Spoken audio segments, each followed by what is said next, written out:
This week, we're with Dan Adler and Diamond Outfitters on another Northern Arizona early bull elk rifle season. Patrick Romero was a lucky recipient of his coveted tag, and he'll be with his dad, Pat, who is lead guide at Diamond Outfitters.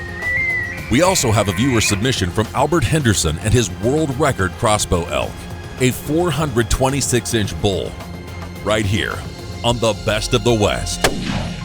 Yeah!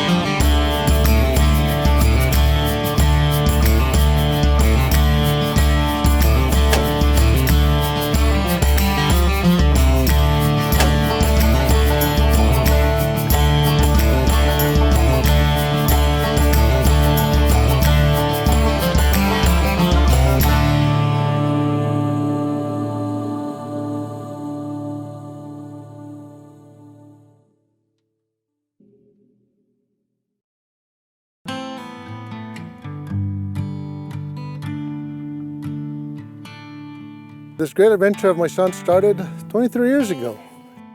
He weighed 7 pounds, 11 ounces.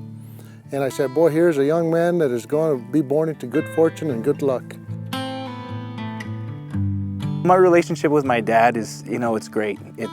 He's a friend, he's a mentor. He's there for me when I need him, when I need advice. He's there for me when I need someone just to hug. He's there to support me. And I honestly wouldn't have made it where I am without him. He's one of the most important people in my life.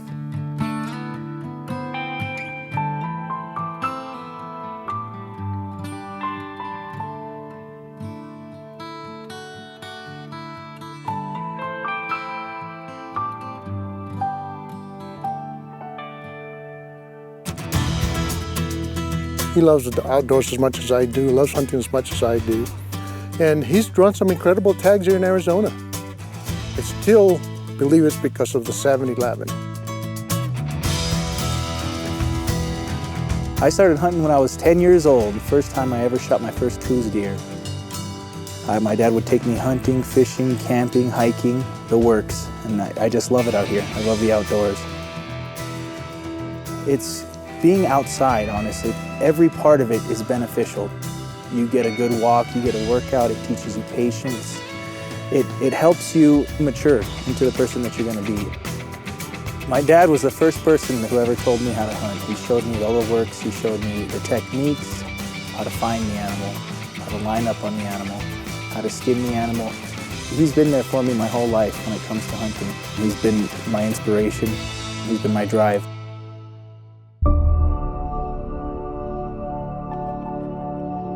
When it comes to elk hunting, as far as I'm concerned, he's the master. He knows it all. I just do what he says, and I try to learn from it. Take what I can from what he does, what I see him do, and honestly, I couldn't be luckier to have a dad like him. Hunting's always been a big part of my family. My dad got me and my sisters both into hunting at a young age. I do it with him because I enjoy the time out here. I enjoy the rush of the stock. I enjoy every part about it. And I really love to spend time with him. That's the main part. We joke, we laugh, we kid around, give each other a hard time. We love each other. He's my old man.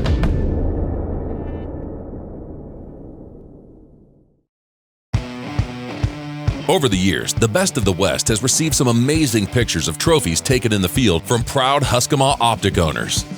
We are so proud to see the tremendous success that Husqvarna Optics has brought to our customers.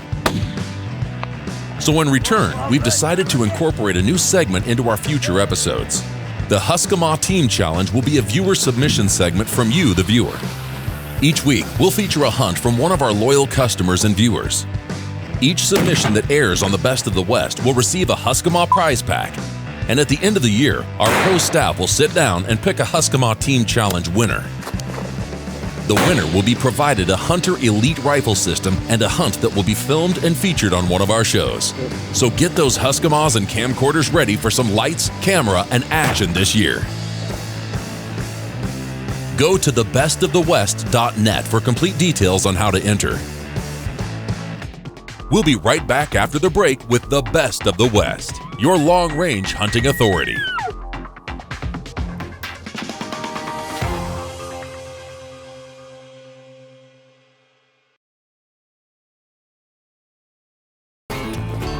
The Best of the West is brought to you by the Wild Sheep Foundation, Cryptek Camo, Hawkins Precision, Polestar Outdoors, Hornady, accurate, deadly, dependable, Husqvarna Optics, and LongRangeStore.com.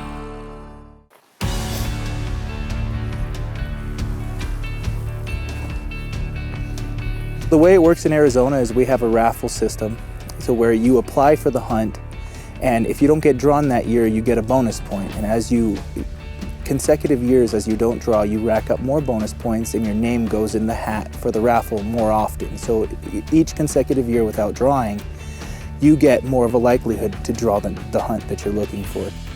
This hunt here, I actually lucked out. This is the trophy bull elk hunt in Arizona.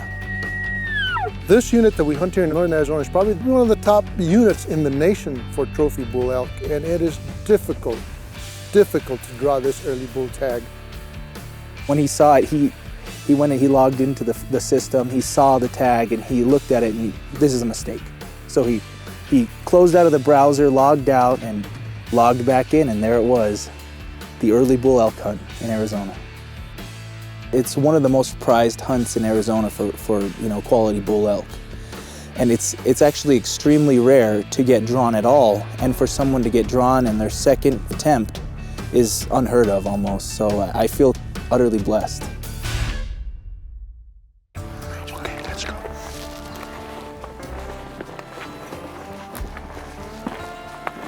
After the initial shock factor, we were thinking about where are we going to go?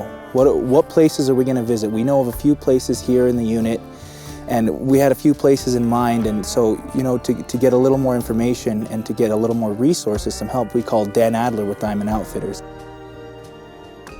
The experience I've had working with Dan offered his expertise with Best of the West and the Husqvarna scopes and Diamond Outfitters, so we accepted, and here we are.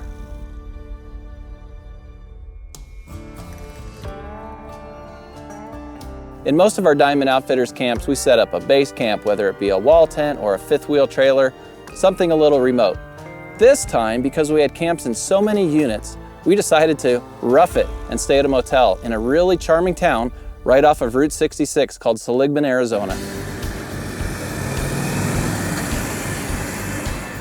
And Seligman is a gateway to some incredible elk hunting here in northern Arizona. And it's numerous units that surround Seligman, so if you're fortunate enough to draw a tag in that area, you'll be in for a great hunt.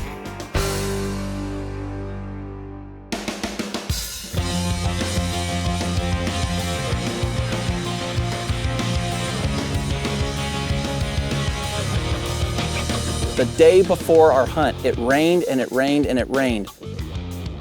We had to change up our strategy a lot because now water was available everywhere where before it had been sparse. It also changed up the rutting behavior of the elk. Driving up to Seligman, I told my son, it's a great thing we've had some rain. It's cooled things down quite a bit here in the Seligman area. However, we didn't realize that there was a lot of moisture throughout the unit now. What I thought was going to be a good thing, it made it more of a challenging hunt. The elk weren't moving as much. They were staying more localized where they had water, which was throughout the unit now. They weren't visiting or hitting the big water holes, so they were a little bit more scattered, a little bit more seclusive, a little more secretive. It was just a challenging hunt. Dan suggested that why don't we come out and film you guys for Best of the West on your trophy bull elk hunt in Arizona. And he said, I have a rifle for you. It's a Best of the West rifle with a Husqvarna scope, and he showed it to me. I fell in love immediately. Anytime you're getting behind this rifle, we're going to want to take into account the distance we're shooting, and instead of trying to figure out clicks or anything like that, we just immediately turn to that yardage. And then what's so neat about the Husqvarna system is that on the top smaller number, just here and above the left of the 4, is a small number. That small number 2 indicates your MOA in windage for a 10-mile-an-hour wind. Dan really filled me into all the features of this rifle. I've never really had that kind of experience with a rifle before. The systems that I've used before were kind of a turret system where you have like a piece of paper stuck on the side and it corresponds with yardage. But the ease of use with that turret system, you just go and click, click, click. You have a double turret system and you just match the yardage to the numbers. It's unlike any gun I've ever shot. So I lined up, made all the adjustments. The first thing I noticed was just the clarity of the scope, the light pull of the trigger, and then the kick, it was almost non-existent. And I mean, talk about shooting straight. I was on the target every time. I'm really lucky to be able to shoot a rifle of this quality, of this caliber. Dan explained to me that this rifle is good out to 1,000 yards. There's more from the best of the West, your long-range hunting authority.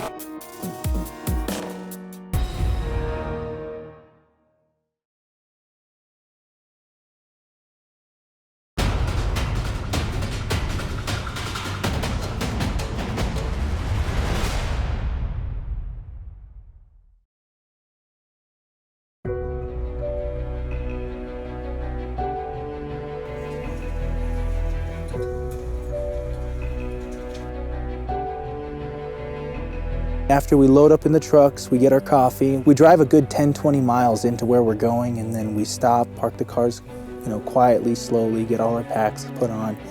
And we make a good trek. We make at least a few mile trek in to go find a good quality spot to glass, to listen for bugles, and to find big bulls.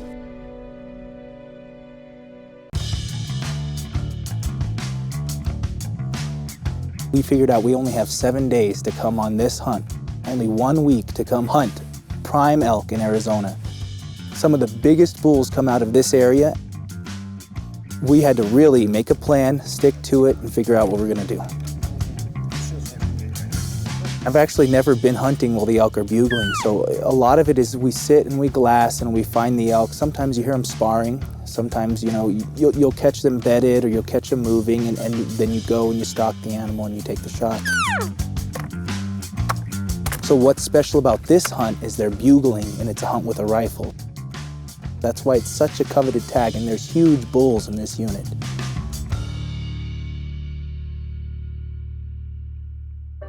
About 4 o'clock we woke up, and the first thing I noticed when I walk out the front door is, there's a little bite to the air. I had to put on my layers, put on my jacket, and after that, it wasn't too bad.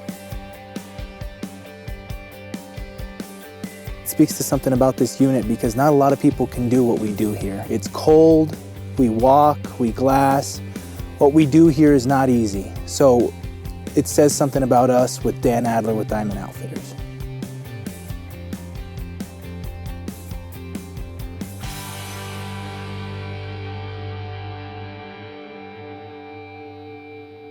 It's starting to get dark, and what we realize is, we've been out here, the temperature's great.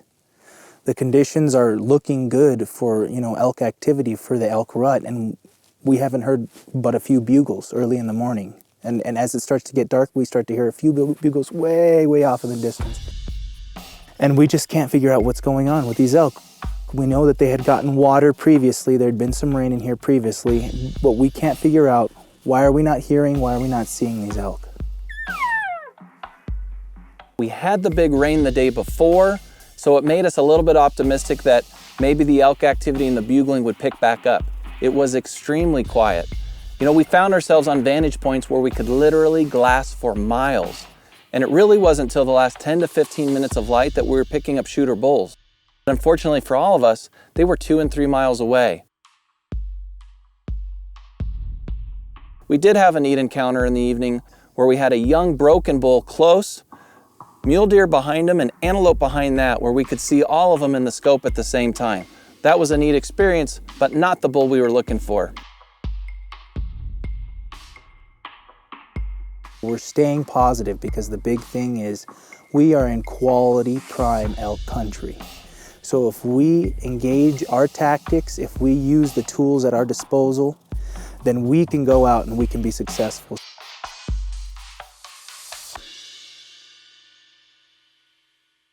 The second day, we wake up, same time, about 4 o'clock, early in the morning, still crisp in the air.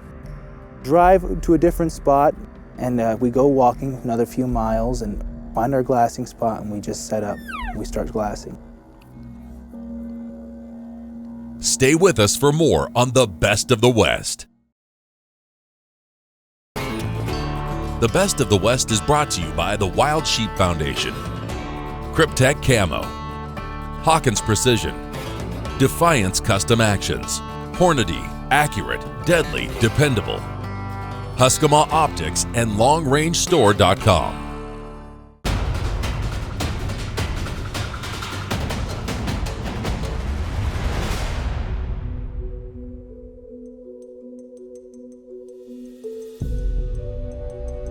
We go walking another few miles and find our glassing spot, and we just set up. We start glassing.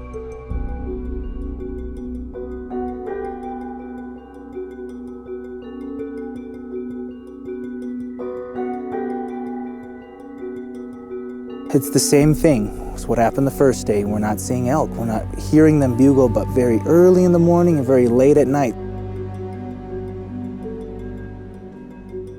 It got to, a decent temperature during the day, but we did not see any movement other than when it was dark in the morning and at night.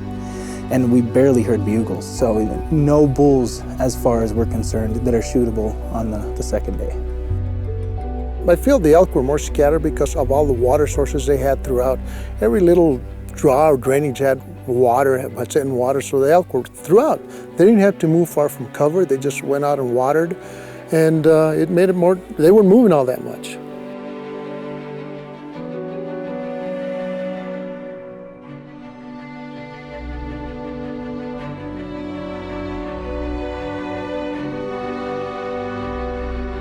That second day, we heard no bugles whatsoever. And my son was a little concerned. He said, Dad, I thought we were going to hear some bugle. I thought they were going to be more active because it was a lot cooler. Well, elk are elk, and they're just doing what they do, and it was just a tough second day.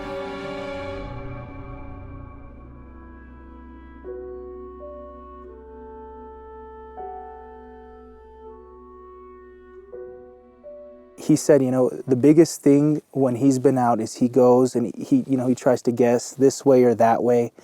But he always tells me that regardless of what we think about what's going on with a rut, we should just go and implement the strategies, the tools at our disposal. And if you do that over time, day by day, and you spend time during the day doing it, then you're going to be successful. And that's what we ended up doing. We just went out the third day and we did the same thing. We decided we're going to go try out a new area that we haven't been to before. You hear him? He's a growler. He's closer. Yeah, somewhere down Still there. pretty cold in the air, a little bit warmer than days 1 and 2. Here we see on each side a slope coming up over here and a slope coming up over here with some bluffs on each side. We're going to send you guys up there, and I'm going to go glass over here on the left-hand side. And what I remember about this day is that it is windy.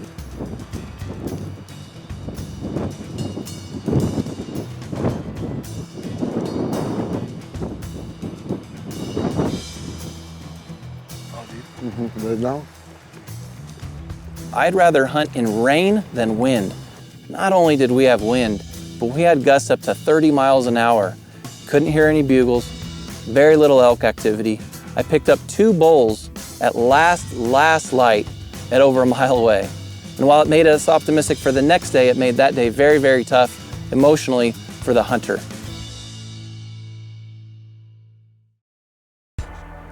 I found a great opportunity during those gusts to get Patrick set up on the rifle and really walk him through different windage scenarios. We can barely keep our binoculars up straight because this wind is just blowing. It is blowing, and you take your hands off and you look through the glass and it's just... So Dan figured this is the perfect time to talk to me about how the Husqvarna scope and the Best of the West rifle deal with a situation like this. He talked to me about the turret system, how when you lift it up, it has a little ticks that tell you the MOA, and that tells you the approximate amount of dashes left or right that you need to hold the rifle into the wind with the Husqvarna scope so that the bullet can travel. Even if affected slightly by the wind at the beginning, it can still travel to its destination by holding those tick marks left or right. The wind is a huge factor. It's gonna make or break a shot. He's a bright kid. He picked it up very, very quickly, and I knew when the moment came, Patrick would be ready.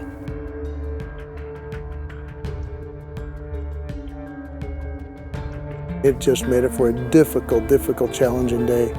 I've been hunting elk all my life. I've been very fortunate, very blessed to do that.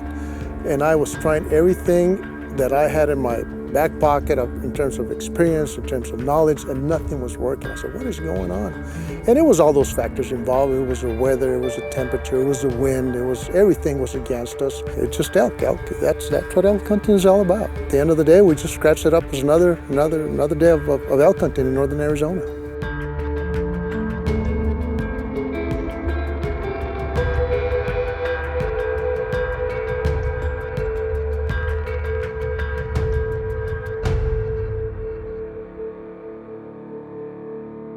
Coming up after the break, a viewer submission from Albert Henderson on his Wyoming elk hunt that set a world record with his crossbow.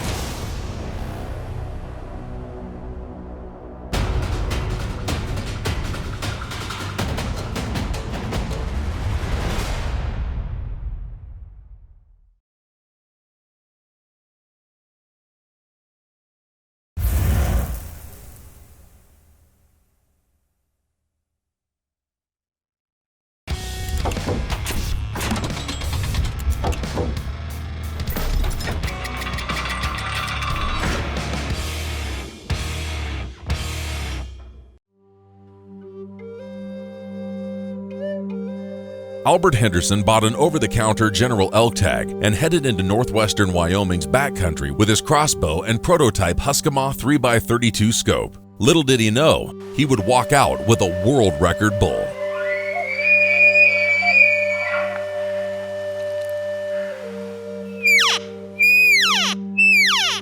My good friend's nephew was hunting with us. He had an out-of-state archery-only tag, and we dropped into the drainage, and he was able to kill a nice 6-point bull. Larry and I left him to track his because the elk were still going crazy in the canyon.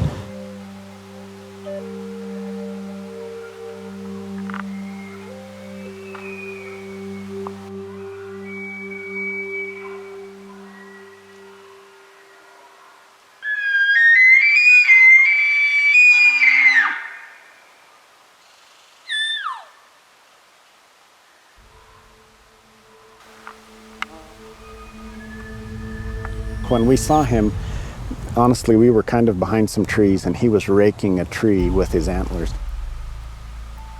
We knew he was big. We could tell that he had tremendous tine length, but we didn't get a chance to look at him.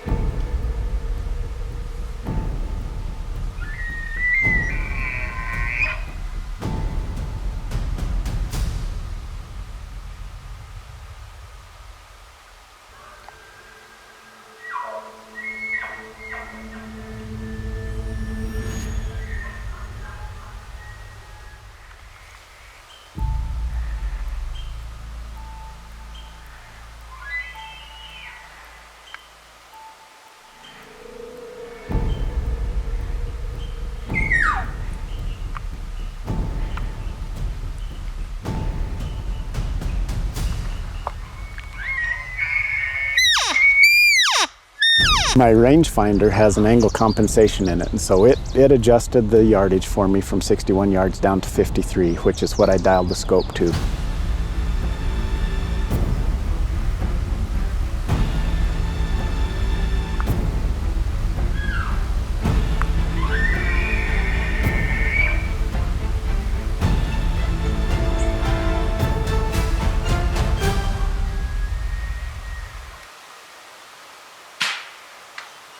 When I shot, I thought that I'd missed. I thought I saw the bolt pass underneath his chest, and my friend who was behind me with the video camera thought that he heard it hit the bull. Larry went down the trail and said that there was blood on both sides. So we were thinking that the bolt had passed through. We found the spot where he had stopped, and there was a good puddle of blood there. We assumed at that point that he would go downhill. So we went down to the next game trail, couldn't find any blood or any tracks, and Larry looked down that trail and saw him laying there. The first time we got a good look at him was when we walked up to him and put our hands on him on the ground. Albert got this beast up here. Holy cow, nice bull. And gave me the official score of 426 and an 8.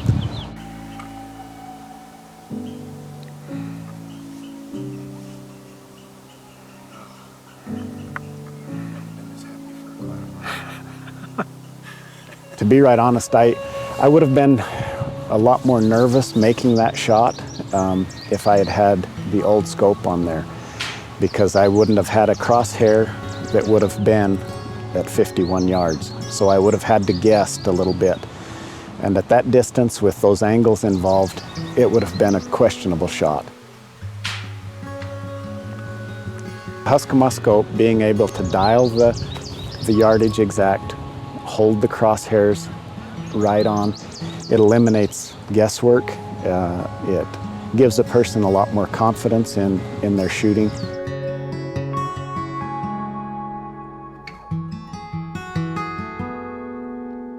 I would have never guessed. 20 years ago, it would have been nothing. But now with social media the way it is, it was unbelievable how fast the pictures of him spread.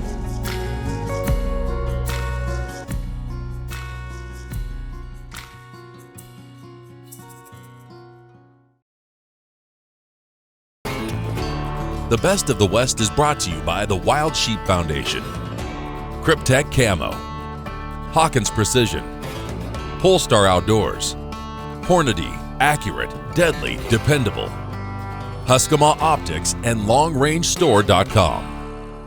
Hi, I'm Gray Thornton. I'm the President and CEO of Wild Sheep Foundation, but we're not going to be talking sheep today. We're talking big elk, a real big Wyoming elk. We're here at Gears Taxidermy just outside of Cody, Wyoming. It was taken by Albert Henderson with a crossbow, and we think it might be the new #1 SCI crossbow elk. This is just an exceptional specimen. It's a credit to Wyoming Game and Fish and the wildlife management programs that we have in our great state.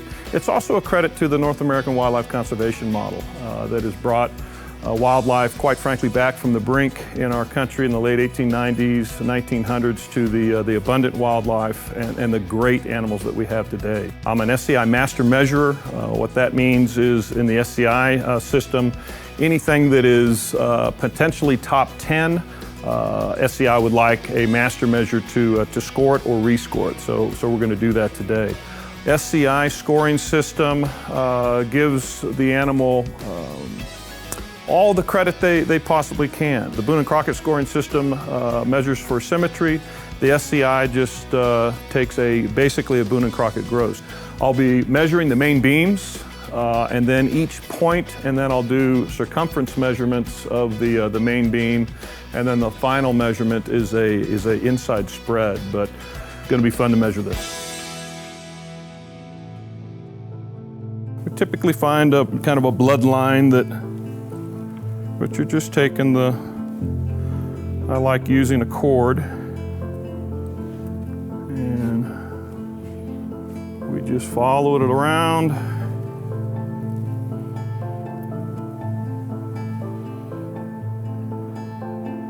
Thank you, sir. In SCI and Boone and Crockett, it's all in eighths, so a ½ inch would be 4/8. This main beam is 52 5/8 left side. What you're doing to measure a tine is you're trying to find where the base of the tine would be, and in effect what I do is I cut the tine off. So if the main beam didn't have the tine, that's kind of where I would start to measure the tine. And how I do that is I take this cable, and I'm going to get on the other side here, Brian. And if you could grab me my pencil would be helpful. And I kind of use the cable and go, well, if it didn't have a tine there, the main beam would start right at that spot.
We checked it several times, and I'm showing 426 inches and 1/8. What was the last one? 395. So, congratulations. Well done. Well done. Incredible elk, and great story. New number 1.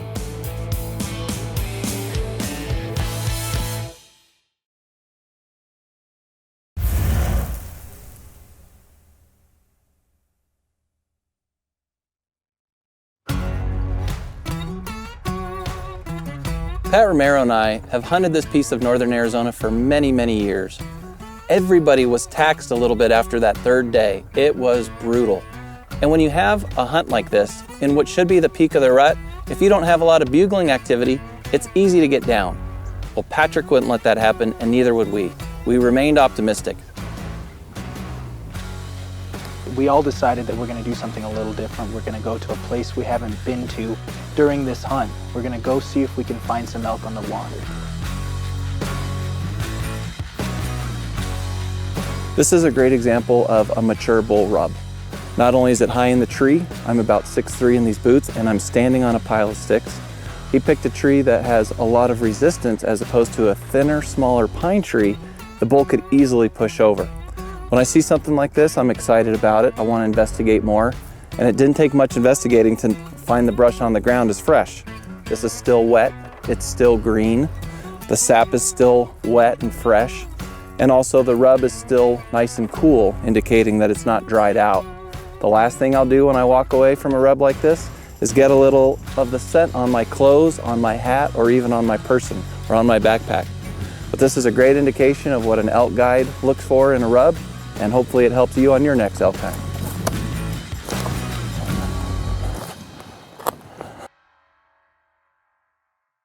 So here we are at the end of the 4th day, and my dad gets a phone call from his work that he's got to be back in 2 days. So I got a text from Pat saying, oh, by the way, we can only hunt 5 days now, not 7. That means after tomorrow's hunt, we've got to go. Here we are again, life of an elk hunter. 3:30 in the morning, ready to head out.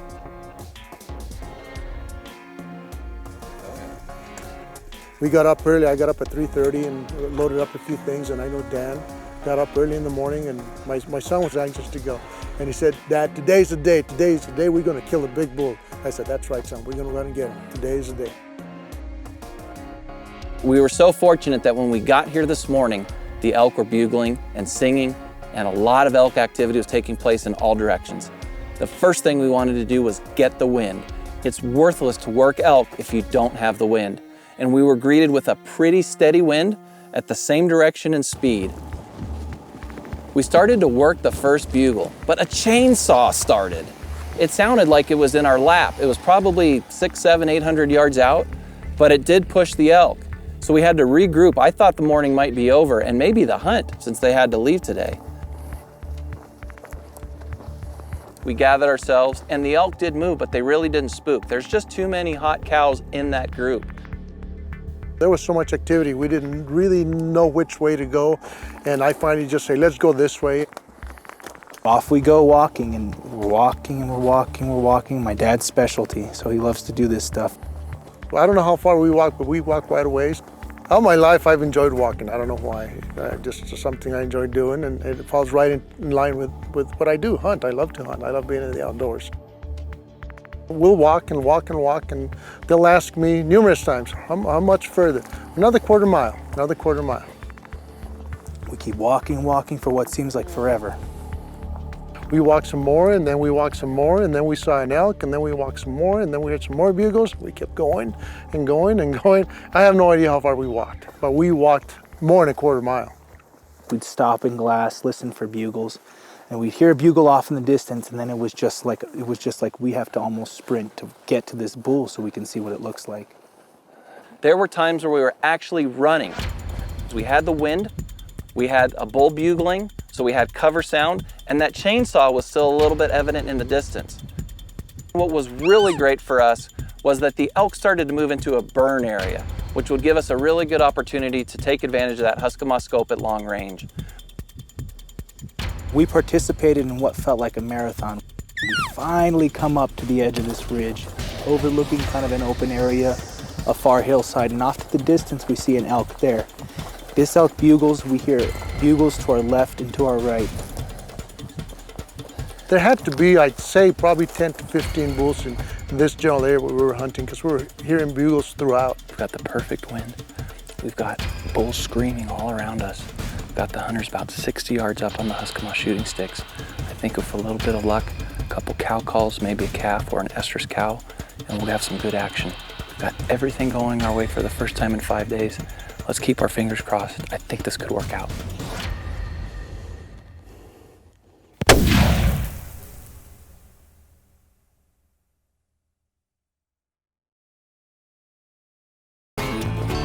The Best of the West is brought to you by the Wild Sheep Foundation, Cryptek Camo, Hawkins Precision, Defiance Custom Actions, Hornady, accurate, deadly, dependable, Husqvarna Optics, and LongRangeStore.com.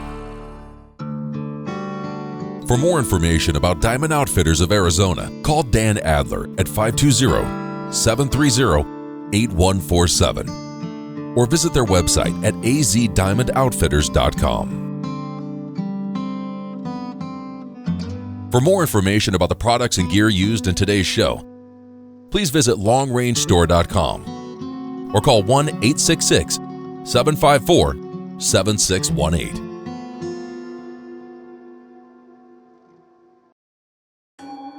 The bulls at this point are they're shouting from left and right, all over the place. They're still talking, and it's a little later in the morning, so that's a good thing. My dad and Dan both look on the next hillside, and there's a bull. You can see him. Nice antlers. It was just like we have to almost sprint to get to this bull so we can see what it looks like. We've got everything going our way for the first time in 5 days. Let's keep our fingers crossed. I think this could work out.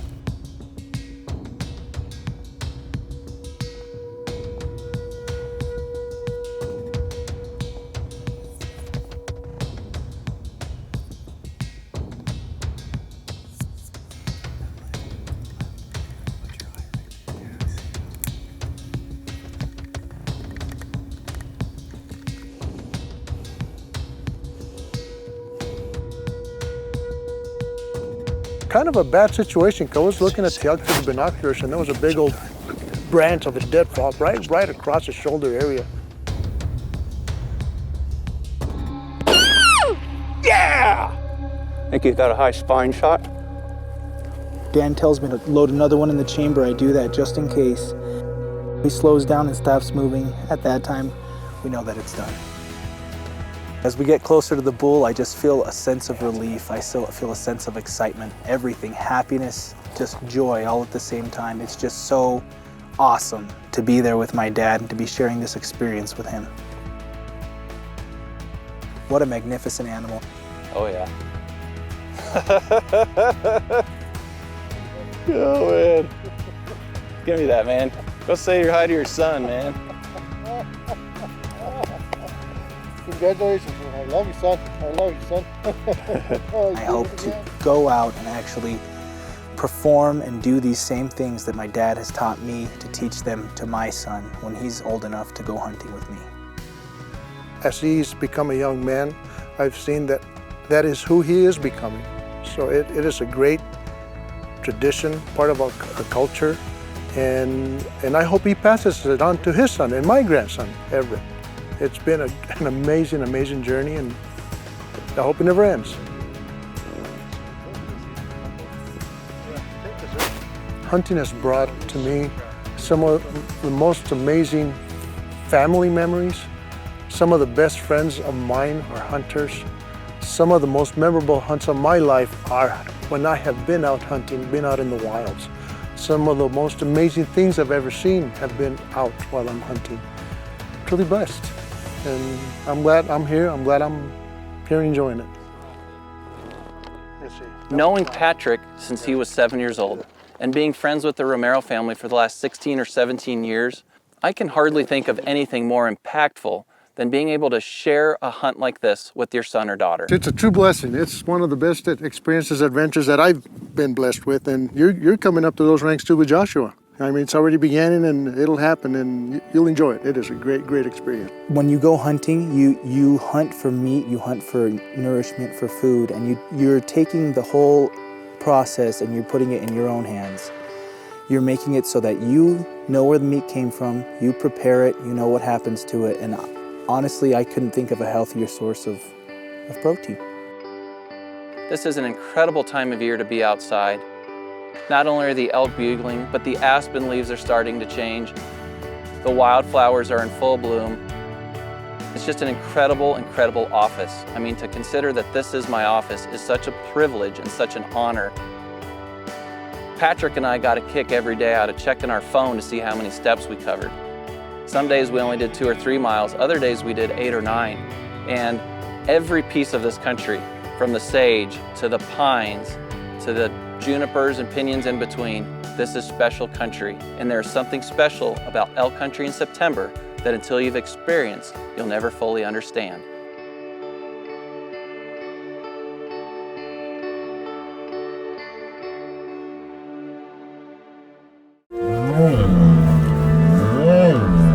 It's about eliminating variables.